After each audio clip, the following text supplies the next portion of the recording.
I'm Alex Hirsch, the creator of Gravity Falls. Hi, I'm Alonso Ramirez Ramos. I'm a storyboard artist on the show. Hi, I'm Matt Brawley. I was also a storyboard artist on this episode. And who storyboarded this sequence we're watching right now? Alonso did. That was me. Yeah, I did the silly string these, thing. these amazing expressions on their faces could only have come from Alonso. Also, I think this is some of the best animated silly string I've ever seen. Right, there's a mouth shape coming up that I don't think we use very often. Right Oh, there. there it is. The little octopus mouth. The little, like, it's just, if anyone at home wants to draw that mouth, it's just a 3. Oh man, Just I put a love little this. 3. Number 3. Love this stand stuff right here. Yeah, we the comedy gold came from that little sequence. I mean, we use it all the time. It's something we say a lot. So this episode is one of my favorites of the season. It was one of the hardest episodes to break. In the writer's room, this was originally called, like, I think the Party Monster or something. We knew we wanted to do an episode that took place during, like Gravity Falls is a show about monsters. It's also a show about, like, relatable childhood memories. And to me, the most terrifying memory is the idea of going to a school dance. I think, scary. Yeah, it's something we've all experienced, and particularly I think animators were more likely to be the wallflowers and not the guy cutting the What are you rug. saying? I mean, I'm speaking for myself. Probably, maybe you were a dance machine, but I was a lot more like Dipper, scared of dancing. And so I only became a dance machine in recent years. that's true, actually. You're talking about DDR, right? But we thought, like, that's a great location for an episode. It's like a school dance. Obviously, it takes place in the Mystery Shack during the Here's summer. the hand coming alive. This was also boarded by Alonso. You did an amazing job. This That is a was great so cold fun. open. That was my funnest. I love. You made this so much creepier than I. We when I needed to wrote be this, I creepy. never imagined it would be the bubbling hand. Oh my god. I did not predict how gross it would be. But our challenge with this was we needed to come up with a story that was like a school dance, and there's no school, so we came up with a totally dumb Grunkle Stan throwing a kid dance, Right. Yeah. because he thinks it'll attract. With a character like that, you can kind of believe he. And then we could actually excuse came up anything. with a different place in the Mystery Shack that didn't existed before, which is this like parlor. Yeah. Which is like at the time we were not sure Where it would be. We but when eventually figured placed out it- that it was we decided, okay, there's a all-purpose big room. So that's the room where they fight the clones, or that's the room where they fight the wax guys and headhunters. And that's, like, as we were working in the backgrounds, we just decided, okay, we've got a random room. It's called the parlor. It's got a rhinoceros in got it. a rhino Sometimes head. you're killing wax figures. Sometimes you're doing a school dance. But the thing that was such a challenge about this episode, the reason we had a hard time breaking it was we were thinking, well, it's easy to think of a party story for Mabel. What's Mabel going to do? Well, she's going to make friends, first of all, and she's probably going to compete to be the party king because she loves partying. Dipper hates partying, so what's his story going to be? And originally we said, oh, Dipper doesn't want there to be a party. So Dipper's going to hide up in the attic, and the whole time he's going to try to stop the party. And he's going to conjure a monster who stops the party. And there was a version where he conjured Bill Cipher to stop the party. This And is Wow. early? Yes. Early on. Yes. There was a version where he contacted, like, some kind of ghost, like the ghost of some dead dance style or something. And no matter, every version we wrote sucked because Dipper was totally unlikable. Right. Like, I was trying to be honest to my experience as a kid, and I was like, I hated dances. I wanted to get away from them. Dipper's like me. He's inspired by me. So Dipper's not gonna want to go to a dance. Right. And it broke us. And for like a month, this episode was like stalled out. It was, nobody could write it. And then at the last second, somebody was like, okay, well, Alex, I know that you don't dance, but what if Dipper's a little more naive than you and he just wants to dance with Wendy and that's his conflict? And it was like, Yeah. wait, Dipper wants to dance with Wendy. If that's his conflict, then what's getting in his way? What if Dipper's getting his own way by overthinking it? How do we manifest that through animation? What if it clones? Because that's the idea of getting in your own way. And in like an hour, we broke the entire story after a month of being stalled out just because we allowed Dipper to be like more kind of naive than I was at that age. Right, and he was extra planny and everything, and I think even Mabel says it here, like you're getting on your Getting way. in your own way. Yeah, All of yeah. these lists, like that's where the episode came from. I just have to call it that scene where Mabel was mwah, mwah, mwah, pantomiming, smooching. I believe Alonso Yeah, boarded that as well. I did the first act, and Matt took over the second act. Yeah, we used to split them Over- right down the middle. Right in the middle. So this was one of your guys's. This was the third episode you had done, and Yep. you know, you guys were very new to television storyboarding, and you were a team. First time, baby. What was it like working as a team on this script together? Alonso and I are really good friends, so it was always a delight to work together. But it's challenging, man, to like take half a script, board it, and then glue them together at the end. Right. I think it was very satisfying seeing it come together. Especially, we were dealing very early on with the characters. Pacifica's introduced in this episode. Oh yeah, this which is her introduction. I know Oh, she became crazy. such a fun Who's character. like one of our favorite characters. Absolutely. Yeah, And absolutely. by the way, we love Pacifica from the beginning. Absolutely. But it took Alex a while to really get to know her and love her. So when we first came up with Pacifica, like we were just like, okay, she's the opposite of Mabel. She's totally Right, mean and right, awful. right. And afterwards, I remember me and Mike feeling like, we created a lame stock TV character. We created a stereotype with no dimension. And then we felt a little bad, like we guys are giving you the Pacifica scene, and you came back with this wonderful boarding. Like there was such a sense of personality and like physical. Like you felt like there was something a little bit more substantial than what we had written in the way that it was boarded, and you guys continued to see that there was good more to in her. Pacifica, and partially from your urging and from your great drawings is why we in the writer's room said, let's try again. Let's see if we can. Yeah. Until we got to like Northwest Manor, where we finally made her an actual character. And Candy and Granda This is show their up intro. for the first time. Yeah, this is their intro as well. And yeah, I gotta give again. I know you're here. I'm singing your praises, but I gotta give Alonso credit for. I mean, this is the introduction of Pacifica, Candy, and Grenda, and Absolutely. you're boarding these new characters and basically breathing life into how they're presented. Like so much of who they are, it comes from the spirit of how these were boarded. Oh, This is it. This used to be a much longer scene, and Alonso did such a good job, and we had to cut it for time. Like this is one of those episodes. There's some episodes this season where we were stretching because the story was really simple. This episode we loved so much and had so many great ideas. Dipper with his clones, Mabel with her friends, and the party. That like when the first cut of this came back, it was maybe 3 minutes over. We had to Right. keep cutting and cutting, and We had to do a it lot of hurt cutting. us to cut It because was there was so okay. much good think, work. I think it was very satisfying to really just get to explore them for the first time, and I wanted to make her over the top.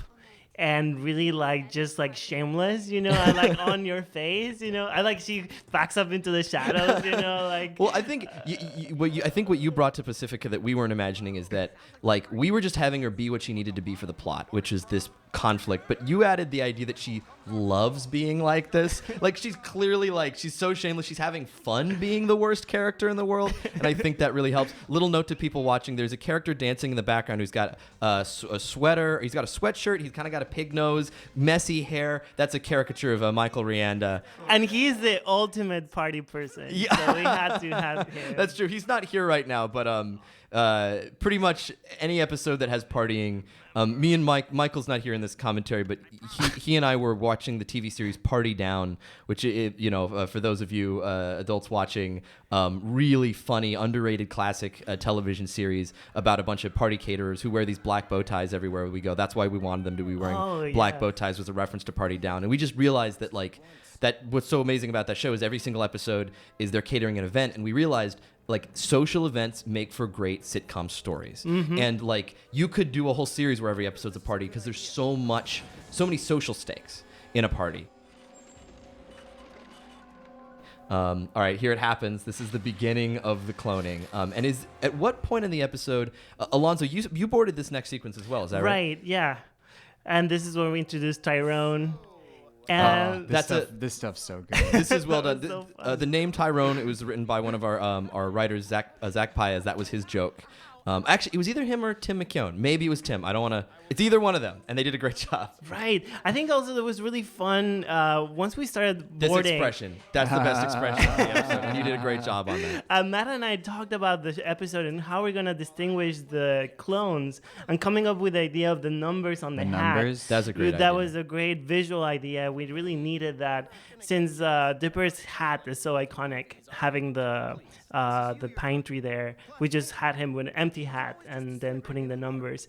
And then our art director made all the clones slightly more muted. The Yes. colors are faded, and it just turned out so beautiful. Yeah, it was such a great piece of art direction that the clones were just a little bit paler, as though the copying process had lost something. And that was, I do remember, I think was it you guys who suggested the idea of the numbers on the hat? I don't. That was not in the think- script. I or- think it was mentioned or not fully figured out. But I just know we there was- kinda, There was somebody who saw that and said it doesn't make sense. Why didn't his hat copy? And I said we're using it anyway because it's such a good idea. Exactly. I think we had to gag- really discuss it. Alonso, you added that gag of Seuss playing the trumpet, The right? trumpet. That was not in the script. That was Absolutely. just something. And that boarding is. Oh man, that punch! It's You feel amazing. it. You feel it. It's so sad.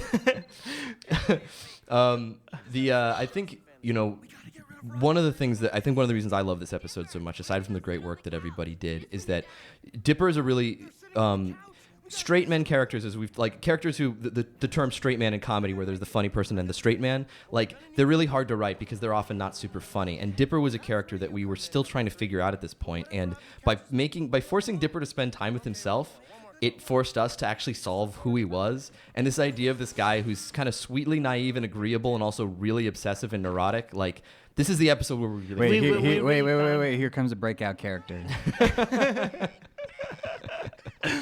I had no idea when I wrote this what he was going to look like, and I was so amazed when I saw the storyboard. Undisturbed. And he looked this screwed up. And we also had Aaron Springer, who was the director. Aaron Springer was the director. And amazing. we were really inspired by his style and his comedy. And a lot of those expressions came from him. This is this sequence features one of our kind of most memorable instances where we can't use actual songs without buying the rights, so we need to make up fake songs. So I remember there's a list somewhere where I wrote a bunch of these like really dumb riffs on classic 80s songs, and Don't Start Unbelieving was, I think, the favorite from the list. Yeah. So that's how that became a staple for the show. It became like every product, every fans type. really loved this gag. This idea that Mabel fails a flip is 100% based on Michael Rienda's actual karaoke. Yeah. He's a karaoke king. Every time we go to karaoke, he screams, he takes off his shirt, he knocks over tables, and he's, "That's for you guys! We're making miracles happen! We're making dreams come true tonight!" Yeah, the intensity. This, Matt Brawley, this is your section now, right? It's coming up. It's almost not yet. It's almost there. Not yet. So basically, it was two artists boarding this entire episode. These two artists. So half of the episode was Alonso, half the episode was Matt. I think the second he goes back gets to the out of this room. scene. Yeah. Oh, okay. I'll The take second the over. scene ends is when it switches to Matt. Yeah, I like having there's- Dipper There's sitting in Mike. the couch. Mike on the Mike right. on the right. Oh, it's horrible. I don't think I imagined it this way in the script, but then when I saw the way this scene is boarded, when we go to Dipper's POV in a moment where he looks back and looks at Wendy, like that I thought was such a good decision. Oh, there it is. I'm like, I totally feel his feeling You of like I'm feel not approaching nervous. her. I'm not POV. approaching her. Yeah. And then that's a great little piece of action. And then we go to Matt. This is Now the it's switch. Matt. This is the switch. Yeah. Matt, talk about boarding this section. So boarding the clones was incredibly fun for me just because like they had a certain way of rambling when they talked that was really, really funny. And like I love how they talk over one another. I think there's a point in the episode where someone says counterpoint, which is like one of my favorite bits Yes. of writing. It's Yeah. just really funny. And this scene is hilarious with all the hands. All the coming hands. in. This is are Aaron Springer Springer's right here. additions. Aaron Springer, comedy Genius. genius, adding these like really clever little additions. And I also got to give props to Brad Breek, our composer, who added this really kind of, it's almost like in the Hall of the Mountain King. This I feel like that was the temp. Yeah. And it really worked out well. The way Dipper stands in this section too is very iconic. Just like his feet with close his feet together. and like we also were figuring out the visual language, and he's like sort of like posing for the character, and which became then the little mouth with the cheek. You know, it just became so important for his like. This language. is one of gag my is favorite amazing. Stan gags. Yeah, right. Like I'm gonna fall for that. Yeah. The timing. Well, this is a very classic example of us leaning into a trope where like Stan is basically Mr. Krabs. He would run after money, but it's so cartoony. Yeah. So we're gonna do the gag. We're gonna briefly call attention to it. Like I'm too smart for this. But no, like- I'm not. But how amazingly boarded was that? Like just panning to the That different entire clones, thing, and I was then so it was impressed just when I one saw shot. that, and It was amazing. It didn't. I don't think that shot like changed at all. Like I can be Mr. Notes about stuff, but like the way that Matt you boarded that, like it basically stayed exactly the same. And then now remembering there was a whole sequence in the bathroom, maybe later coming at the on very that end. you had boarded. I want to draw special attention to that. In the script, it says a Japanese businessman dancing furiously outside. Like, that's just in the script. I remember being like, you got it, man. You got it. That was I will 100% throw Mike under the bus. That was Mike's gag. Well, no, I get it though. It's like the businessman type who lets loose at a party, I think, was the idea. Well, I think also part of it was just the idea that like there's just unexpected people at this part. Like it's getting bigger. Yeah. You know, this whole section is so well boarded. Dipper's so charming. That design of Wendy, young Wendy, with the pants hiked up to her chest and the fun. pigtails. So great. Yeah. Oh, this is the Oh, the birthmark. reveal. Yeah. That's another nice thing about this episode is it was always in my mind that was his nickname because of his wacky birthmark, and it was never meant to be some kind of deep destiny. Yeah. It was based on a kid I actually saw in middle school who had acne that was shaped like constellations. But we didn't know that. You guys so didn't I know was that. like, No. what is Dipper's birthmark gonna be? And we started imagining all the. And you guys were surprised to discover that information. A clone fight is not an easy thing to board and choreograph. Matt did an amazing job of all this and a great job of organizing this information because this could have gotten chaotic, and yet there's these really clean, simple shots. They're all lined up in a straight line. There's something interesting that happens where, essentially storyboard artists on a show like this, they're the cinematographers, they're the animators, they're the actors. Like, so much of the filmmaking comes from the storyboard artists, and what you get is the personalities of the artist leaks into the characters. So, like, the thought process here is very Matt, and the thought process in the first half with the clones together where they're kind of being sly, like, there's a lot of Alonso in that.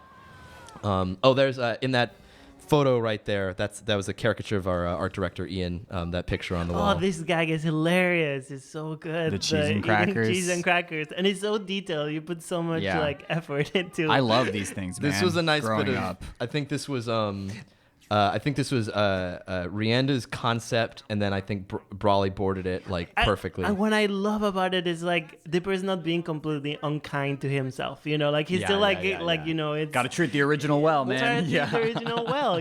Like it just becomes a real character. Even though if he's conflicted, he's still a really good, nice guy. Yeah, well, I think that's the best. In the best case scenario, collaboration is the best piece of everybody comes together. And I think like in an episode like this where you've got paper a lot of jam. people working hard, and yeah, this is Here you go, buddy. this is a little messed up. But like you guys are really sweet, nice guys, and like Michael Rand is a guy with a huge heart. So it's like in an episode like this with everyone working together, you get a really likable Dipper. Like even though what he's doing is, even though Dipper's making mistakes, like he's still a really lovable dude. I love the kid fighting in the clone fight. Oh, how pathetic their fighting yeah, like is. the arm burns and the kind of like wet willy, like where they're like hitting the tummy and stuff. Like, oh, there's the sucker punch. Clone fight. Yeah, that's awesome. This was so much fun to write. I really enjoyed writing Dipper talking to himself because you get him being able to predict what he's about to say, so you have this kind of heightened level of awareness, which you don't always have in cartoon dialogue. Oh, it's not me. It's not me. It's number 7. Yeah.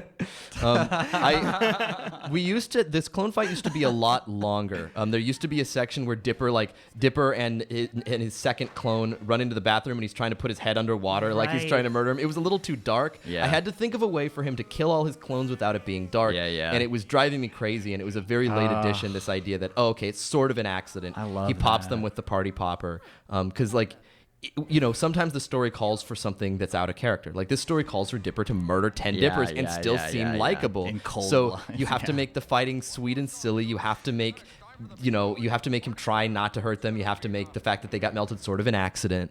Otherwise, all this Seuss DJ stuff was definitely a lot of that came from Mike.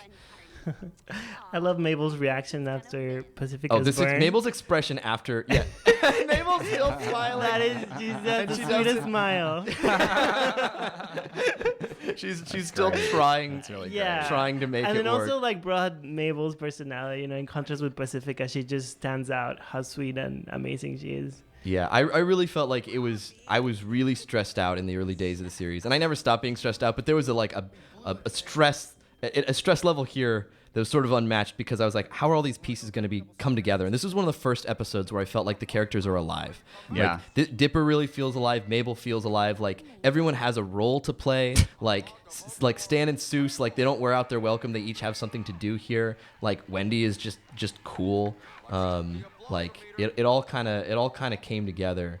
And I know like when you see like top 10 lists of Gravity Falls, I feel like this isn't always the highest on the list because it's not some huge conspiracy. But I feel like this is the episode where like things really started to gel in a way that they hadn't previously on the series. I think we felt the same way boarding it. Mm-hmm. Yeah, and like it can be really stressful when you write homeless a script and you see it for the first time, you see it executed by a team, and you don't know, that's your first chance seeing did this work or not. Right. And I remember when we handed off this script, it was tied together by the skin of our teeth, and we didn't know if it was going to work. And then these two pitched the episode, and that was one of my best days on season 2. I was like, oh my god, this is fun. I love these guys. Like the magic serves the story, and the story is sweet and relatable. Right. Well, and that's why when you talk about like the previous iterations of the story, we have a hard time like imagining that. Like what? It was so natural. Like it was so broken, and so many people worked on it. So I feel like this Act 1 has some really knockout jokes in it, and I think that's partially because we had written so many versions of Act 1. So it's like you've got that exit fee gag, which is like a great Dan McGrath line. Super funny. Like you've got that like great flyer that says free on it, question mark. Like everyone contributed on that. But then like Act 2 and Act 3 were like written so quickly, but you guys like made them come to life. And this was something where it was always in my head that if there was a clone episode, it would end with like Dipper and himself. The camaraderie between them is really awesome. I love the shooting star. It's so wonderful. Beautiful. Yeah. Well, again, it was like my memory of school dances was getting a soda so I had something to do with my hands and my eyes, going into the farthest corner and either talking to my one loser friend who like we were both too scared to dance, or just having a deep, loud internal monologue trying to drown out all the other social interaction. And because I definitely like I did then and I still do kind of talk to myself to work out problems. Sure. So like Dipper and his clone feels very real to me. And I feel like this strikes the right balance of sad and ridiculous. This is also the second time in only a few episodes that somebody melts before Dipper's eyes on the roof. Pour one out. This is Dipper's third day in Gravity Falls? This is Dipper's 4th or 5th day in Gravity Falls, and he's seen two people melt before his eyes. And we're seeing in this episode 2 really different examples of social interaction. Mabel immediately making best friends for life, and Dipper needing to literally fight himself to death before he can just It's going to take him a while have to a moment. get there, but it opens up. What do you guys imagine when he goes in there? What do you think he does? I think he dances by himself. Do you think Wendy dances with him? I don't think they dance together. No. I always imagine that Dipper goes in there and he just starts awkwardly dancing. Yeah, that sounds And Wendy accurate. from the couch goes like, "Whoa, look at this guy! He's finally bought it around," and just starts like blasting those party poppers while he's dancing. Oh, that's nice. That's canon now. That's sort of what I picture happening. That's the good end. I'm just happy I got to design Mabel's outfit for the dance party. That was really cool. Nailed it.